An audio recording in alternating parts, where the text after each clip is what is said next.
Washington football team makes another solid move here today, signing Adam Humphries, wide receiver, to a one-year deal. So Humphries, he's a nice number 3 and slot receiver who spent the last few seasons of his career with the Tampa Bay Buccaneers and the Tennessee Titans is Humphries. So it's a pretty solid offseason so far, especially on the offensive end of things. Here for the Washington football team, they signed Ryan Fitzpatrick, they signed Curtis Samuel, and then you got Adam Humphries as well.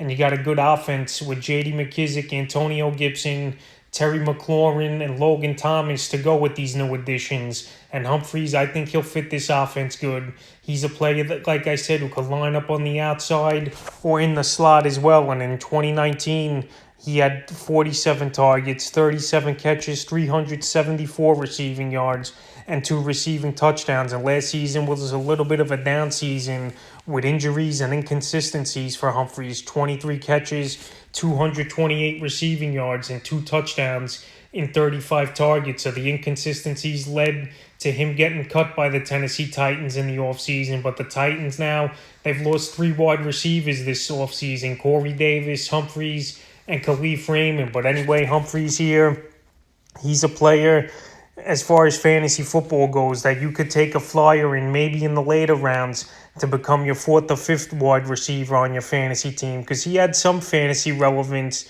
in 2019, and he was drafted in a couple leagues in 2020 as well. But last season, it was a total fall-off for him with the injuries, and like I said, him being benched with not consistent playing time for Humphries. But here with Washington football team, he'll definitely be the 3rd wide receiver on this roster, and I think he definitely can produce because the NFC East doesn't have many great defenses, and there's a lot of games that could be high-scoring shootouts. So Adam Humphries signs with the Washington football team, and we'll see what he does for the football team and if he'll have any fantasy value entering the 2021 season.